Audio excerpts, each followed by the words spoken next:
Les richesses de l'homme sont inépuisables. Et quand nous allons connaître son image vraie, nous serons si émerveillés qu'aucun langage humain ne pourra transmettre cet émerveillement, cet enthousiasme et cet élan que cela produira en nous. Mais pour l'instant, nous commençons à peine de nous voir un peu plus, de nous connaître un peu plus.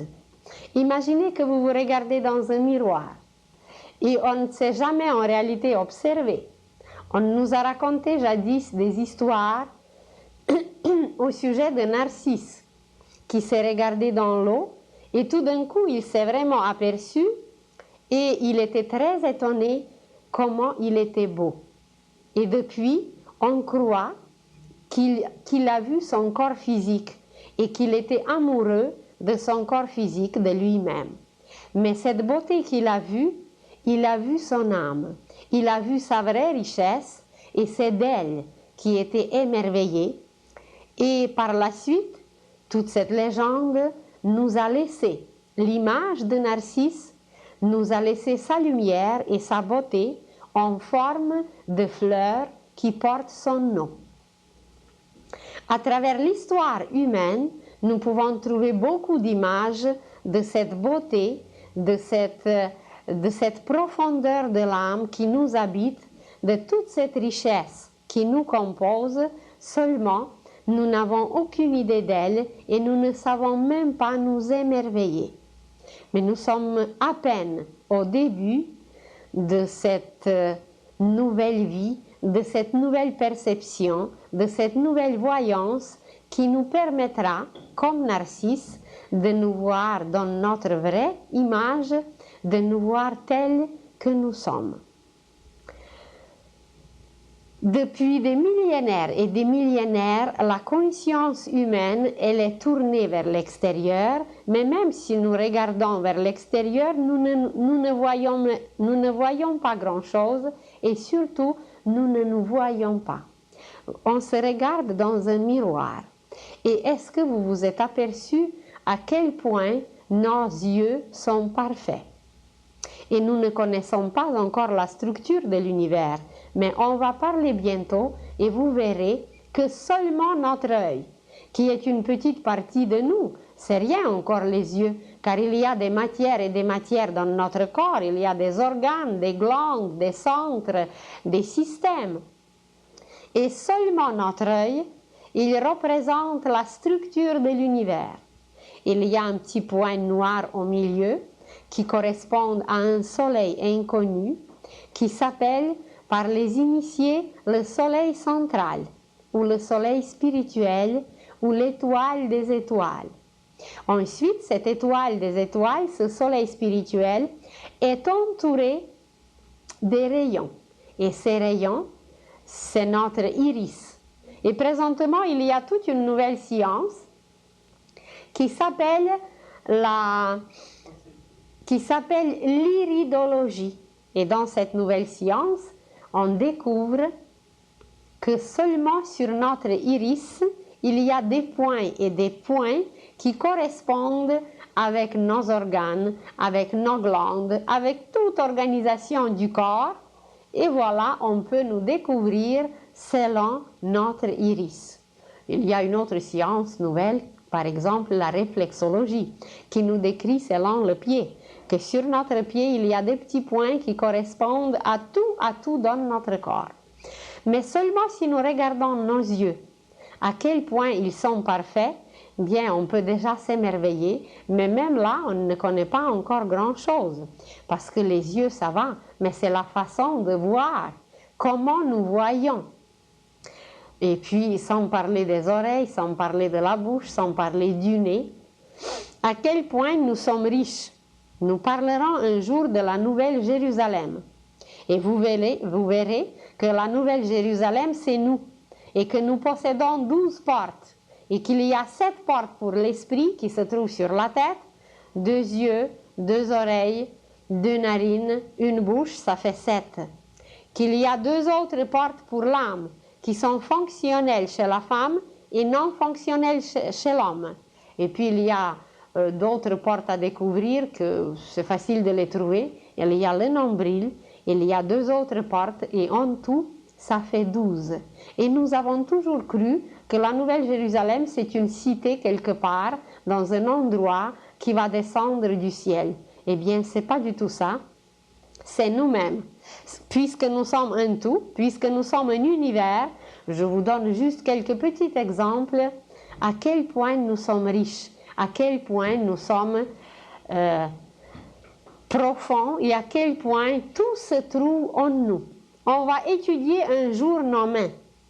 Et quand on parlera avec vous bientôt de la structure de l'univers, vous verrez que nos doigts, il y a une correspondance absolue avec les énergies cosmiques qu'on reçoit, qu'on capte, et voilà, il y a 10 qualités que nous captons et chaque doigt correspond à une de ces qualités. Et ce n'est pas pour rien qu'on n'a pas 5 doigts ou 6 doigts ou 8 ou 40, mais on a 10 parce qu'il y a cette correspondance avec les degrés de conscience, avec les énergies universelles. Quand nous allons analyser davantage notre main, vous verrez que seulement sur nos doigts, vous savez qu'il y a des phalanges, et sur ces phalanges, nous allons découvrir les 12 apôtres qui sont là, dans notre main. Et c'est pour ça que toute la main au complet, avec les 5 vertus qui représentent 5 doigts, eh bien c'est Jésus qui est devenu homme parfait. Alors, et ainsi de suite, on ne parle pas encore des chakras, qui sont les centrales énergétiques en nous. Vous verrez quel personnage biblique, où se trouve et comment ça fonctionne en nous, c'est absolument à l'infini. Et voilà, pour devenir conscient de ce que nous sommes, et pour devenir conscient de nos capacités, de nos possibilités, que nous sommes tous les architectes, mais les architectes de l'univers, c'est pour ça que nous venons dans l'école matérielle, planétaire. Sur chaque planète, c'est un endroit où on étudie, où on expérimente. Et comment cette descente se fait? Peut-être nous avons déjà mentionné un tout petit peu. On s'est dit que quand l'âme s'est libérée des corps, quand elle est restée au 3e ciel, il y a après d'autres cieux, mais c'est pour une autre fois. Quand l'âme reste au 3e ciel, au plan causal, toute nue, sans corps, avec un seul atome permanent, elle y reste comme ça un certain temps. Et puis elle a passé des vacances au 1er ciel et puis au 2e ciel, elle a étudié un peu si elle est éveillée assez.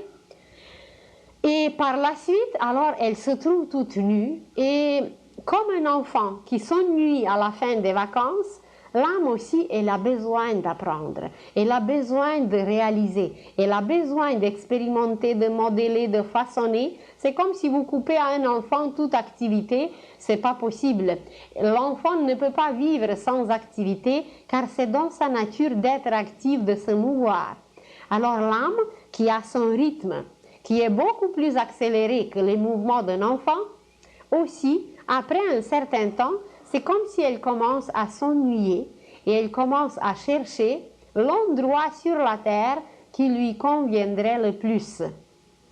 Et elle observe et elle choisit et elle se dit « j'aimerais bien revenir au Canada parce que c'est un pays comme ça, il a des qualités comme ça, il y a des amis qui m'attendent ici et il y a déjà des gens qui peuvent m'acquérir comme des parents. » Et surtout, quand on était lié dans le passé avec tout ce monde, et quelquefois, l'âme doit attendre des siècles et des siècles pour ramasser sur la terre tout ce monde à qui on doit quelque chose. Et les premiers avec qui nous sommes liés, ce sont nos parents. Quelquefois, c'était nos amis qui nous ont beaucoup aimés.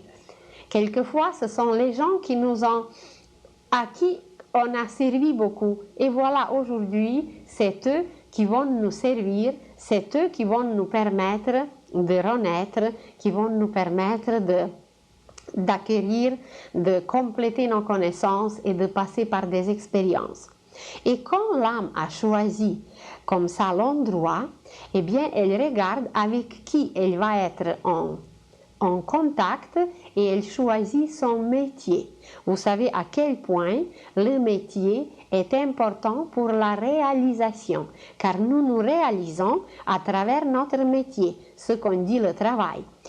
Il y a des hobbies à côté, il y a quelques petits penchants comme ça que nous avons, mais ça, c'est pas l'essentiel. L'essentiel, c'est à travers notre métier et comment on se prépare pour notre métier. À quel point c'est important pour un joaillier de savoir préparer un bijou, d'être génial pour faire la forme, pour placer, pour tailler, pour polir. Et voilà, il se prépare pendant des années de devenir un tel ou un tel. Imaginez un architecte. S'il va faire une fausse mesure dans son plan, eh bien la maison va s'écrouler.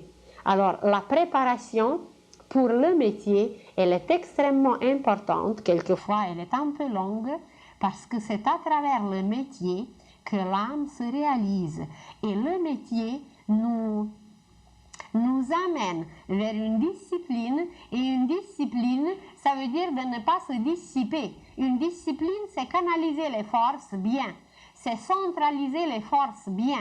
Alors, imaginez que vous avez un courant d'eau et que vous le laissez se dissiper comme ça, n'importe où, n'importe comment, et voilà, il n'y a rien qui reste, l'eau s'est dissipée et il n'y a pas de résultat.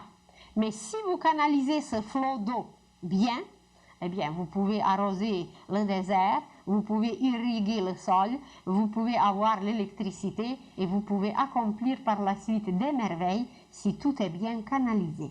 Alors, grâce au métier, l'âme canalise ses efforts, canalise ses énergies que nous recevons du cercle zodiacal. Le cercle zodiacal, c'est un dépôt, entrepôt. C'est un entrepôt des énergies d'où nous recevons en crédit tout ce qu'on aura besoin pour la vie.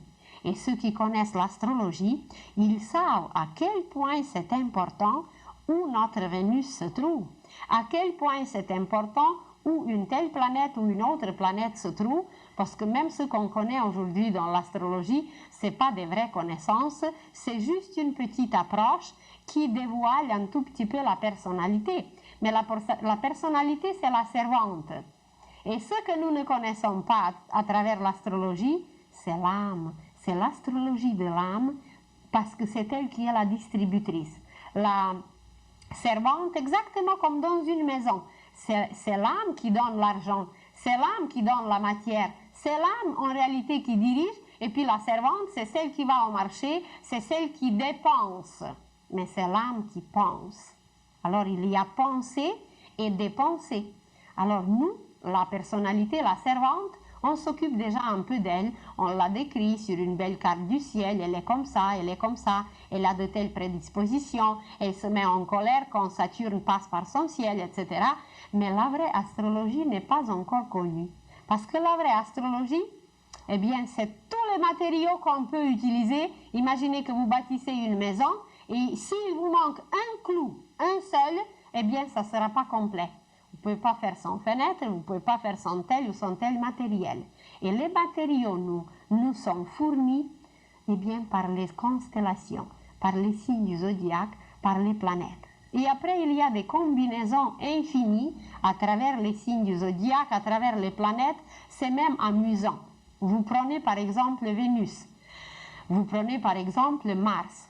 Ce sont deux planètes qui représentent sur notre carte du ciel deux amoureux. Il faut savoir leur relation. Parce que quand on le sait, on peut s'accorder. On peut accorder notre Vénus avec Mars.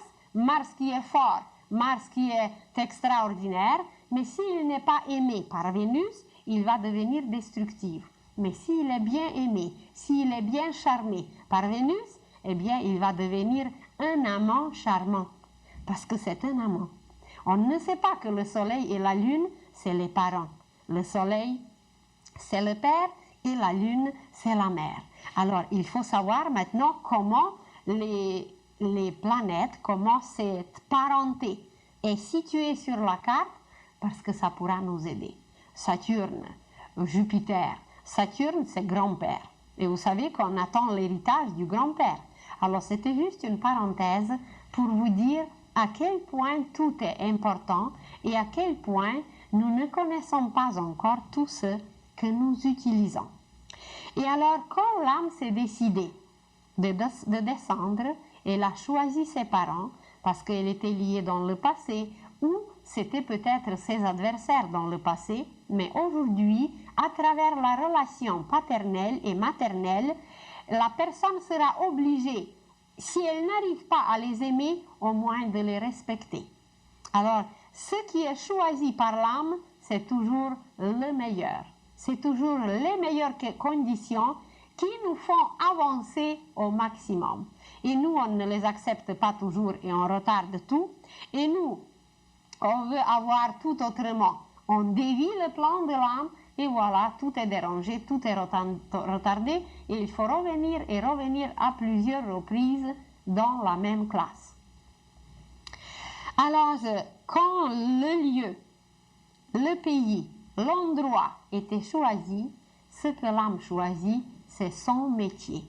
Et en correspondance avec son métier, elle va choisir les parents musiciens ou les parents cordonniers. Elle va choisir les parents tels ou les parents tels parce que surtout dans le passé, vous savez très bien comment le métier était hérité. Si le père était médecin, eh bien, il fallait absolument suivre la même lignée. C'était pour se renforcer, c'était pour renforcer certaines qualités. Aujourd'hui, ça a changé un peu. Mais quand même, si quelqu'un a choisi de faire les études, et s'il choisit les parents extrêmement pauvres qui ne pourront pas lui payer ses études, alors son métier sera raté. Il ne pourra pas accomplir la tâche.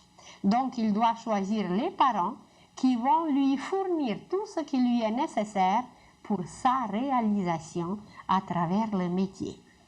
Donc, c'était juste pour souligner à quel point le métier est important. Et quand le métier est choisi, alors là, l'âme attend pour que les amis, celui qui va être notre directeur, celui qui va être notre collaborateur, qui va être notre collègue, pour que tout ce monde soit sur la terre en même temps.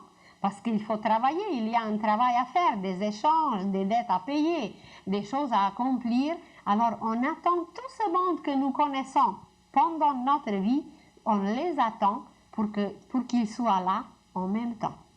Et quand c'est fait, quand ce choix est fait, l'âme, elle passe par une salle qui s'appelle la salle de la sagesse.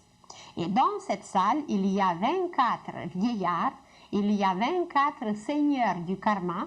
Bientôt, nous allons parler du karma, ou tout simplement les seigneurs de la destinée. Et ces seigneurs de la destinée, dans cette salle de la sagesse, ils montrent à l'âme comment son choix se présente. Ça fait comme un film panoramatique, ça le mot, comme un film panoramatique, et en gros, en grande ligne, comme un plan, on montre à l'âme quel est son choix. Et quand elle voit les images, par exemple, que ça va être très dur, qu'elle va passer par des épreuves, qu'elle va passer par des souffrances, qu'elle va passer par des misères. Si c'est une âme évoluée, si c'est une âme qui est plus éveillée, plus consciente, elle sait que plus c'est dur, mieux c'est. Parce qu'elle va évoluer très rapidement et elle va avancer très rapidement. Tandis que si c'est une âme qui a traîné un peu, dont la conscience n'est pas autant éveillée, qui ne s'intéresse pas trop à toutes sortes de choses, bien, elle va avoir peur de tout ça et elle va montrer le désir d'avoir quelque chose de plus facile. Et on va lui montrer une autre possibilité plus facile. Et c'est à elle de décider quel choix faire. Mais une fois qu'elle a dit « c'est ce chemin-là que je prends », après on ne peut plus changer. C'est comme si vous avez tiré la balle, on ne peut plus la faire revenir, c'est parti et l'âme doit accepter par la suite tout ce qu'elle a choisi, tout ce qu'on lui a présenté. Mais même là, il y a la gradation. Il y a dans certains cas un seul choix, parce que l'âme, dans sa conscience terrestre humaine, n'est pas évoluée, n'est pas éveillée. C'était quelqu'un de paresseux, c'était quelqu'un qui n'a pas fait de grands efforts, qui n'a pas cultivé, qui n'a pas modélé, façonné. Alors, il n'y a pas de choix. On lui montre une seule possibilité et voilà, vas-y. Mais même dans notre monde, c'est un peu comme ça. Quelquefois, il y a des situations où on n'a pas de choix, il faut faire ce qui se présente. Tandis que dans d'autres cas, il y a beaucoup de choix. Alors, une âme qui est plus évoluée, on lui montre 2 possibilités, 3 possibilités, ou même plusieurs, et elle choisit, elle sait que dans un tel pays, il y a de tels avantages, que dans un autre, il y a de tels avantages, et plus elle est évoluée comme conscience, plus elle choisit les conditions dures et difficiles. Et dans certains cas, il y a des âmes qui s'incarnent sur la terre qui n'ont plus de lien karmique, qui n'ont plus de lien avec personne, mais ils viennent pour aider les autres. Vous prenez par exemple un être si extraordinaire comme Mère Teresa, ou comme il y avait certains saints. Par exemple, Saint Jean, qui était le disciple préféré de Jésus, c'était quelqu'un qui n'avait plus de karma. Il n'avait rien à payer, aucune dette à personne.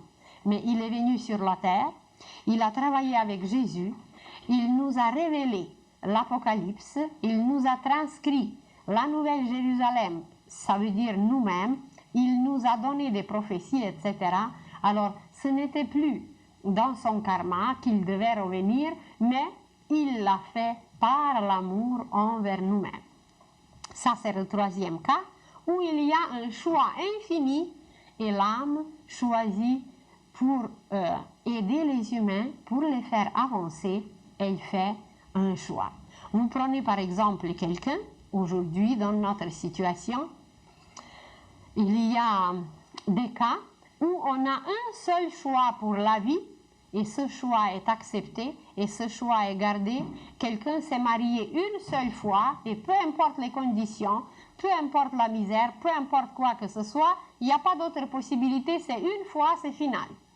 Puis vous prenez un autre cas, il y a quelqu'un qui peut choisir 7 femmes ou 7 hommes, et puis voilà, il va passer par toutes sortes d'affaires avec les 7, puis peut-être parce qu'il avait le choix, peut-être parce qu'il leur doit quelque chose. Ça, c'est chaque cas à analyser. Nous n'avons jamais le droit de juger quoi que ce soit si nous ne voyons pas les causes de tout ce qui se produit. Et nous sommes les témoins des effets, mais nous ne voyons pas les causes. Alors c'est pour ça qu'il ne faut jamais se prononcer ni jamais juger. Et comment maintenant la descente se fait quand l'âme a passé par la salle de la sagesse? L'âme a donné son accord au Seigneur du karma et le Seigneur du karma, il possède tout notre dossier. Et dans ce dossier, chaque événement, chaque pensée, chaque sentiment, chaque geste, tout s'inscrit. C'est comme si vous imaginez un appareil quelconque chez nous qui mesure des choses, qui est un chronomètre ou je ne sais pas comment l'appeler, et ce chronomètre a une aiguille, et cette aiguille mesure absolument tout, elle saute, elle s'arrête ou elle baisse. Dès que nous on a accompli quelque chose de méchant, de criminel, eh bien elle baisse même au-dessous du 0, tandis que si c'est quelque chose de beau, ça augmente, ça augmente. Tout, absolument tout est inscrit, et seulement quand l'humanité va connaître cette seule loi, sa vie va changer au complet. Il n'y aura pas de criminels, il n'y aura pas de voleurs, il n'y aura pas de menteurs, parce qu'on va savoir qu'on ne peut faire du tort qu'à nous-mêmes. On croit qu'on a volé à quelqu'un, mais en réalité, c'est le voleur qui s'est appauvri, parce que tout ce qu'il a pris aux autres, ça lui sera enlevé. Alors, on va apprendre qu'on ne peut mentir à personne, qu'on peut mentir seulement à soi-même, qu'on ne peut être malhonnête envers personne parce que c'est seulement nos miroirs à l'extérieur on est malhonnête envers nous-mêmes et c'est nous-mêmes qu'on se fait du tort.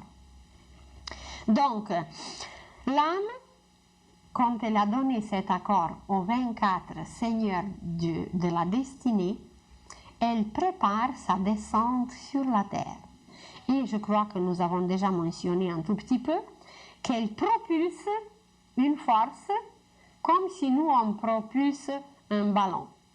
On l'a jeté, on lui a donné un coup, mais on n'a pas vu la force. On ne peut pas la voir, la force, comment elle est grande. La force va se manifester seulement par le mouvement du ballon qui va rouler jusqu'au bout de la pièce ou qui va s'arrêter au milieu, ou si c'était un mouvement plus petit, eh bien ça va être tout près. Et cette force qui a été propulsée, c'est la durée de la vie. Plus la force est grande, plus les expériences sont nombreuses, plus la vie dure longtemps et plus cette force était grande. Et plus c'est petit, eh bien l'enfant viendra pour très peu de temps et après il partira. Et voilà, quand la force était propulsée, la petite sémence, le petit atome germe que l'âme possédait, que l'âme retirait de la vie passée comme un genre de parfum, comme les qualités qui étaient réduites et synthétisées dans cette seule sémence, dans ce seul atome, elle projette cet atome et l'atome se trouve dans le monde mental. Et dans ce monde mental, le petit atome commence à attirer une matière mentale qui se place en forme d'une cloche. Et quand cette matière est attirée, ça veut dire que le corps mental est bâti. Maintenant, comment ça marche? Quelle est la qualité de cette cloche? Vous savez qu'il y a des grosses cloches qui sonnent très bas. Leur voix est très basse et ce sont des sons très très bas. Tandis qu'il y a d'autres cloches qui sont beaucoup plus fines, qui sont beaucoup plus subtiles. Il y a d'autres clochettes qui sont toutes mignonnes, toutes petites, toutes sonores, qui sonnent complètement différemment. Et vous prenez le cristal, et ça c'est toute une cloche, ça c'est un son d'une pureté extraordinaire. Alors, la qualité de l'atome germe qui sert d'un aimant attire la qualité correspondante de la matière mentale. Plus dans le passé on a travaillé de belles choses, plus aimant sera fort pour attirer une belle matière, une matière géniale, des inventions, un mental qui va éclairer les humains, un mental qui va être extraordinaire, tandis qu'une petite sémence qui était comme ça, paresseuse, qui ne faisait pas grand-chose, bien ça va attirer des pensées moyennes. Quand même, il y aura certaines activités et une pensée qui était encore moins développée, encore moins intense, et ça va attirer une matière mentale tellement lente, tellement grossière, que ça va donner un homme brut, ça va donner un homme criminel, ça va donner un homme violent, ça va donner un homme qui va, dans ses vibrations, il va vivre dans une lenteur, il va vivre dans une bassesse, parce que c'est trop bas, c'est trop lourd. C'est la qualité du plomb. Le plomb, même vous prenez l'essence et vous dites super sans plomb. Alors ici aussi, il y a des super sans plomb avec le plomb, etc. Parce que c'est que la qualité dépend de tout ce qu'on a accompli, nous, dans le passé. Alors, imaginez qu'un génie, il va attirer cette matière, cette cloche, qui va résonner. Elle résonne, cette cloche. Et c'est là la justice et la justesse de notre pensée. Plus la cloche est belle, plus la cloche est faite d'une matière précieuse, pure, lumineuse, plus notre pensée est juste. Ça veut dire qu'on ne fausse pas, qu'on est en accord avec tout. Plus la cloche est grossière, plus elle fausse. Et quand la cloche est accomplie, quand le corps mental est bâti, selon le travail qu'on doit faire, selon nos acquisitions, selon la qualité, eh bien, Le petit atome germe descend un peu plus bas. Un peu plus bas, ça ne veut pas dire que c'est un endroit, que c'est dans une sphère qu'il descend vraiment plus bas. Ça veut dire qu'il ralentit ses vibrations et qu'il rabaisse ses vibrations, car il s'agit de taux vibratoire et de l'état. Il ne s'agit pas de l'endroit, des endroits qui sont superposés. Alors, il rabaisse ses vibrations et il commence à attirer une autre matière, la deuxième cloche, c'est la cloche sentimentale. C'est la matière que l'on va utiliser pour aimer, que l'on va utiliser pour aider, pour servir. Vous prenez par exemple Mère Teresa, vous prenez un saint, vous prenez Schweitzer, vous prenez quelqu'un qui a servi l'humanité, qui a aimé l'humanité, qui ne peut pas ne pas l'aimer, c'est que sa cloche, elle est faite d'une matière extraordinaire, elle est faite de l'amour. Tandis que quelqu'un qui s'en fout de tout le monde, quelqu'un qui est capable d'écraser tout le monde ou même de couper les têtes, c'est que la qualité de cette cloche, elle est extrêmement grossière, elle est faite d'une matière même animale. Elle est faite d'une matière très peu fine et c'est cette cloche qui détermine par la suite la qualité de nos amours, la qualité de tout ce que nous avons accompli avec nos sentiments. Et quand ces deux cloches sont accomplies, quand ces deux cloches sont faites, l'âme prépare un moule, exactement comme vous avez un moule pour cuire du gâteau, pour cuire du pain. L'âme prépare un moule et ce moule est fait d'une matière éthérique qui vibre encore plus au ralenti que la matière mentale. La matière mentale, elle est très rapide. La matière sentimentale, elle est un peu moins rapide.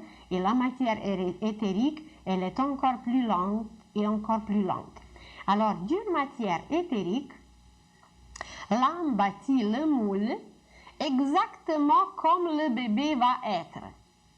La longueur des doigts, la grosseur de la tête, les dimensions du corps, tout comme le bébé va être cuit, quand il va sortir du sein de sa mère, le moule que l'âme prépare bien avant la conception, eh bien ce moule est déjà prêt et il dénote déjà toutes les dimensions, la grandeur, la pesanteur du bébé qui va venir au monde.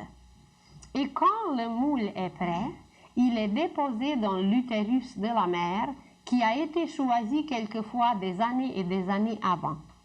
Et quand le bébé se prépare de venir, il inspire sa mère et puis la mère, il dit j'aimerais avoir un bébé, j'aimerais avoir un enfant.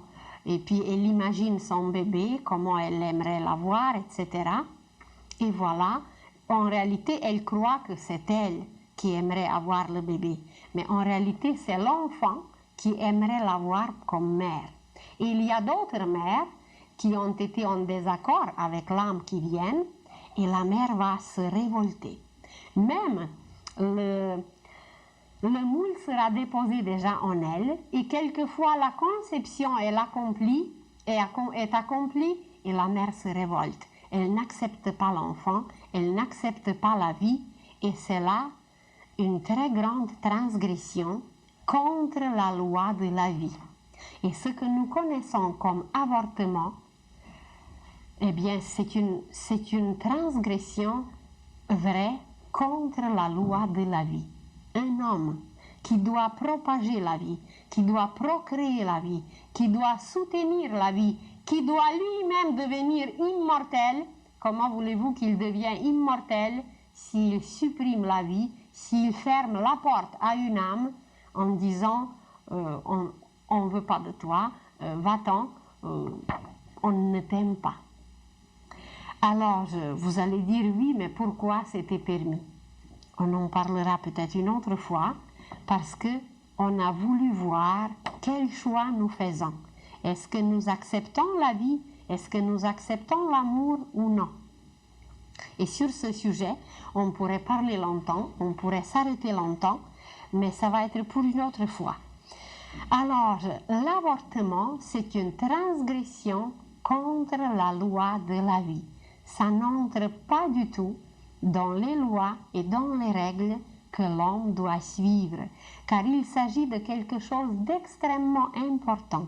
Il s'agit d'accueillir une âme, il s'agit de lui former, de lui donner des conditions pour vivre, pour évoluer, pour devenir consciente, pour devenir architecte un jour de l'univers. Un jour, j'ai regardé une émission à la télévision. Je ne regarde pas souvent, mais ça m'est arrivé. Et j'étais choquée. C'était une femme médecin qui parlait, et d'après les statistiques qui étaient faites, il y a présentement, je ne me rappelle plus s'il s'agissait du pays ou si il s'agissait du pays, il y a 85% d'enfants qui ne sont pas aimés. Si c'était 50, 51, bon, c'est à peu près moitié-moitié, c'est plus acceptable. Mais 85% d'enfants qui ne sont pas aimés, comment voulez-vous qu'on bâtisse le royaume de Dieu sur la terre? Comment voulez-vous qu'on aime notre prochain? Comment voulez-vous qu'on réalise ce que Jésus nous a transmis, ce que le Christ nous a apporté, si 85% d'enfants ne sont pas aimés? Et qui sont ces enfants? Ben, c'est l'avenir de la terre, c'est futur l'humanité. Dans 30 ans, c'est ces enfants qui vont régir le monde. Alors voilà les questions à réfléchir, les questions à se poser, comment nous nous comportons envers la vie, car les enfants, c'est la vie. Et quand le moule était déposé dans l'utérus de la mère, l'atome germe. L'atome germe qui était comme aimant pour attirer la matière mentale, qui était pour attirer la matière sentimentale. Cet atome germe est déposé dans un des spermatozoïdes du père. Et par la suite, le moment de la conception est choisi selon les conditions, selon les causes du passé, selon comment ça doit se produire. Et vous avez des cas où cette transmission se fait par un viol. Alors les conditions ne sont pas favorables, c'est pas très agréable, mais très prochainement, je vous raconterai un exemple pourquoi la transmission de cette germe de vie se passe dans une telle condition. Normalement, eh bien évidemment, ça devait se passer avec l'amour et dans l'amour.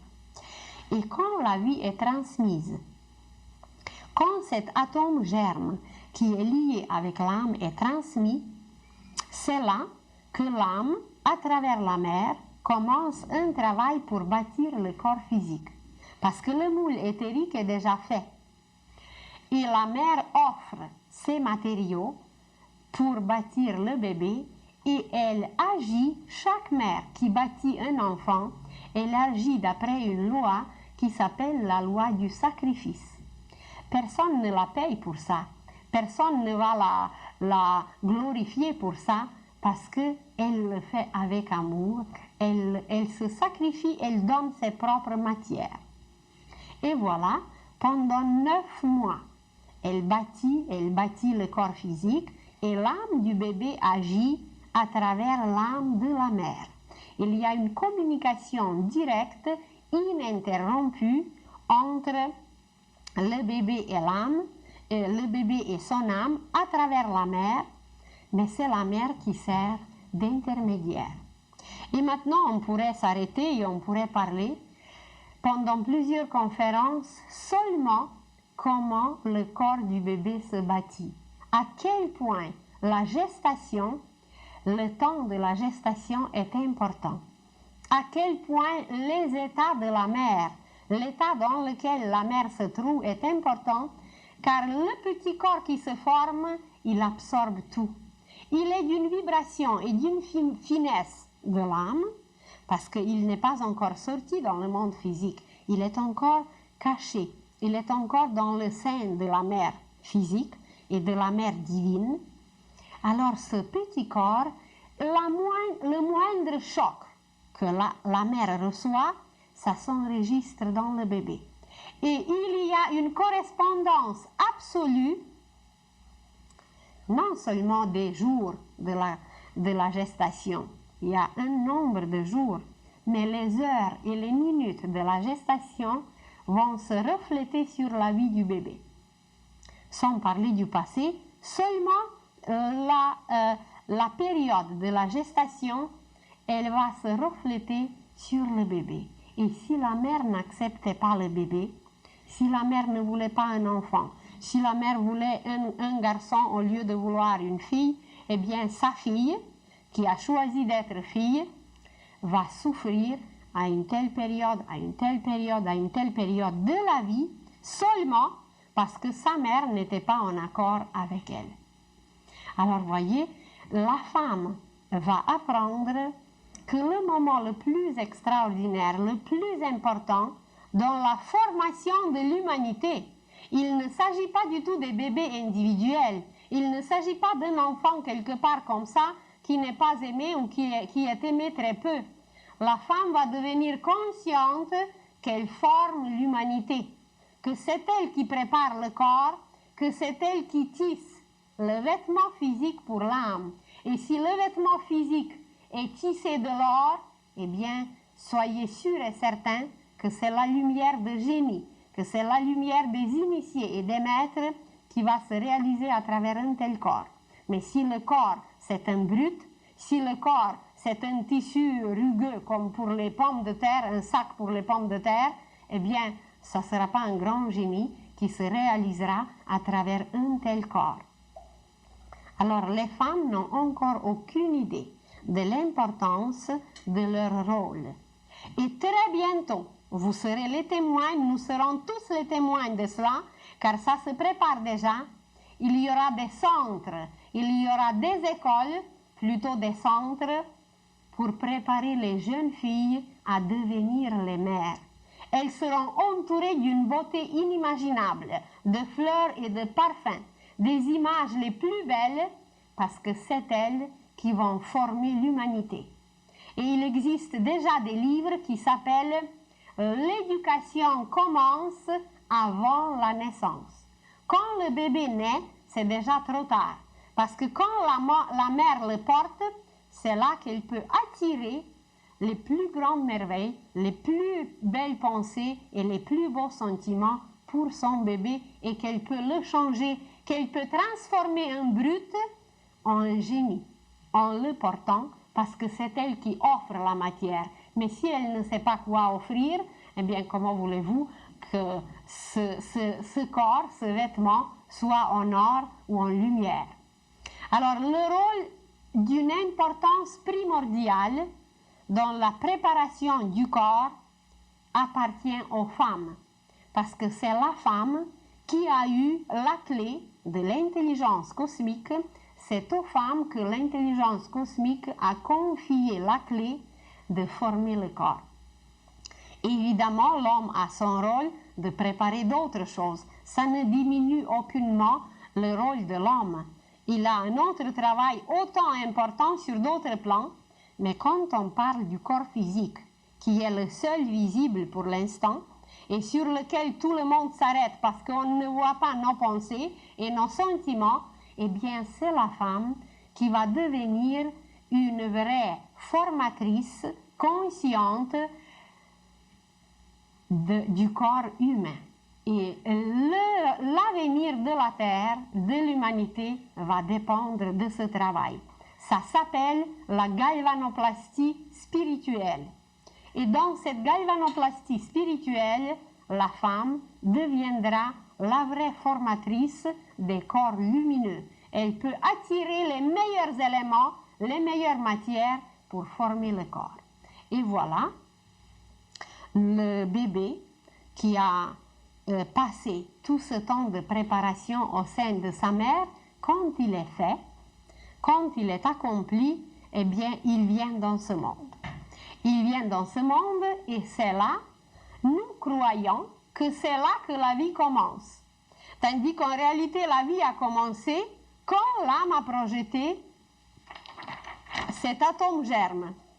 Quand l'âme a projeté l'atome germe, c'est là que le cycle nouveau de la vie a commencé. Cette image que vous voyez ici,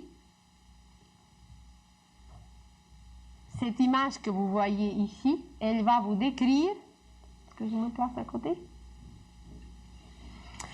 Cette image que vous allez voir ici, elle décrit très en détail comment ça marche et comment un cycle de la vie se produit. Alors, imaginez ici cette ligne et tout ce passage qui est en blanc. Ce passage qui est en blanc, c'est à cette ligne que la vie commence. Nous croyons que la vie commence. Alors, ici c'est 0, ensuite 7 ans, ensuite 14 ans, ensuite 21 ans, 28 ans, 35 ans, 42, 49.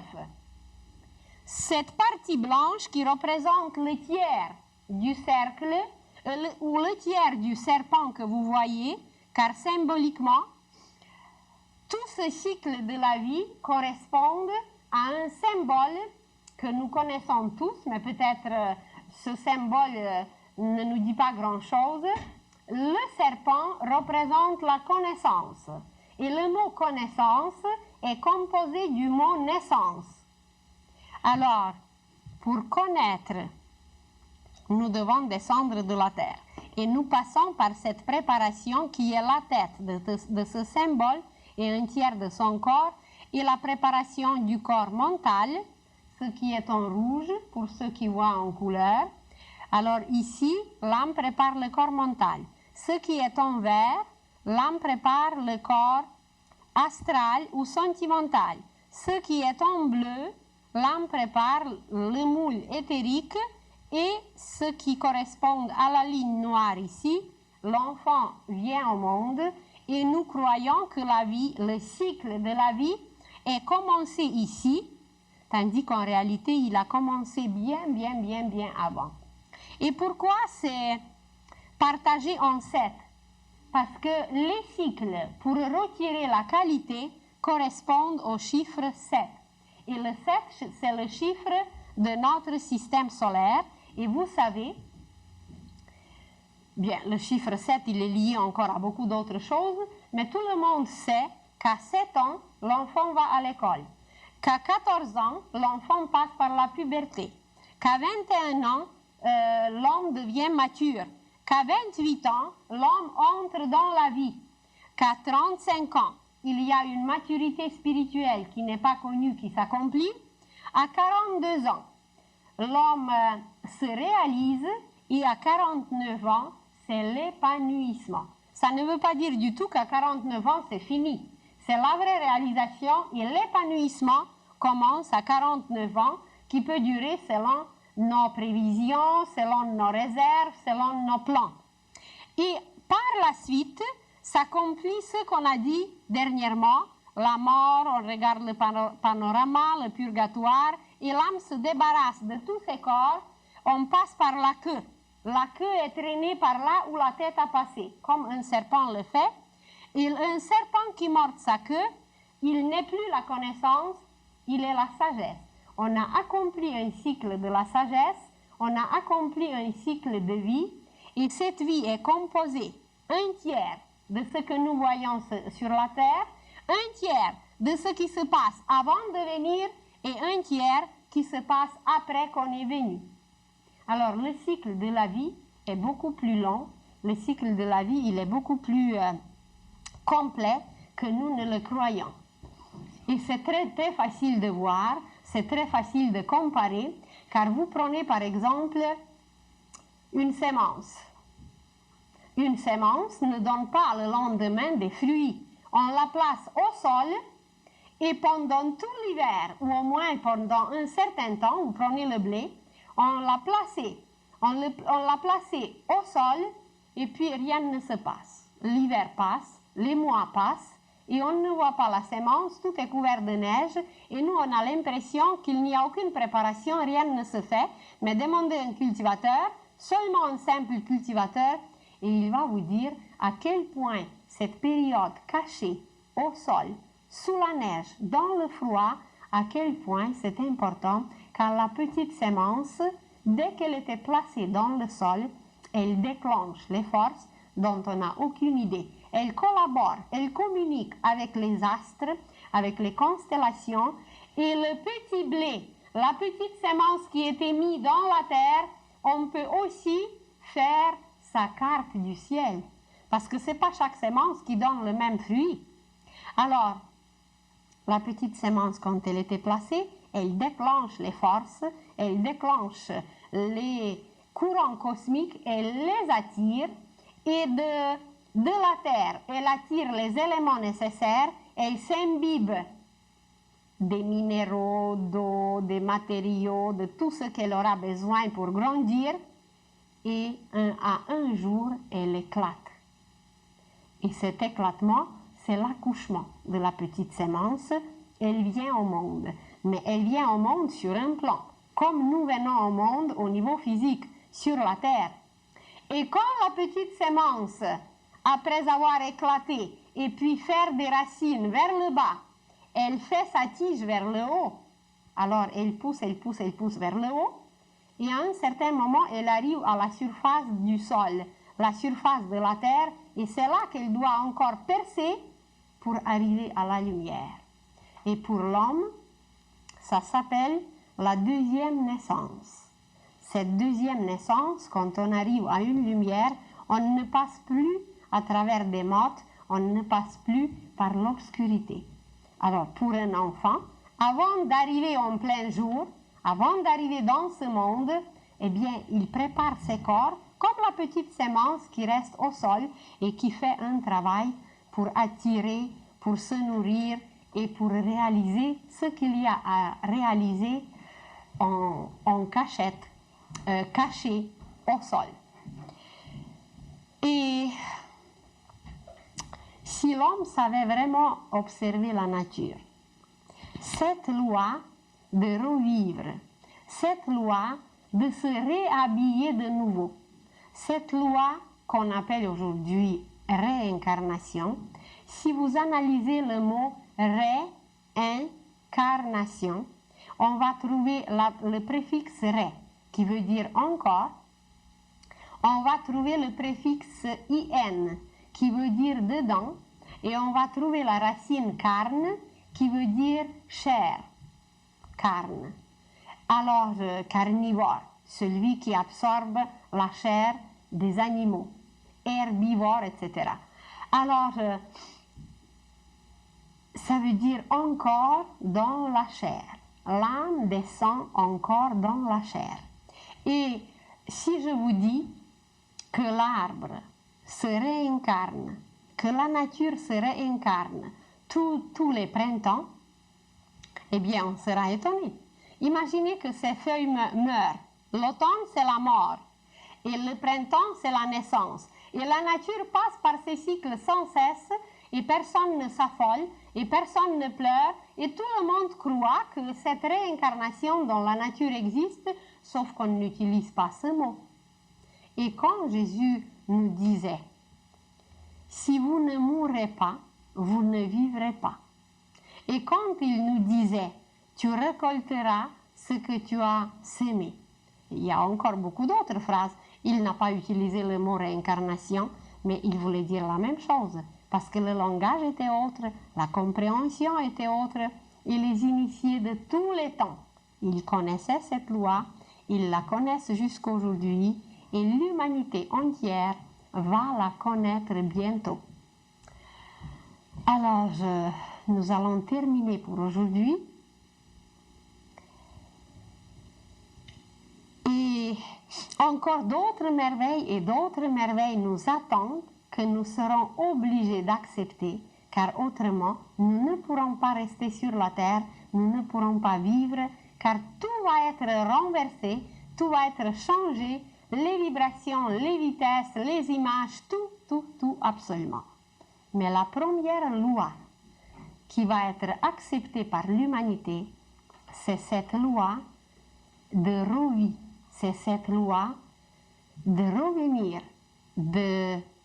d'améliorer la qualité dans la matière, pour devenir conscient qu'on est les fils de Dieu, qu'on est les enfants de Dieu et qu'on contient en nous-mêmes l'univers entier.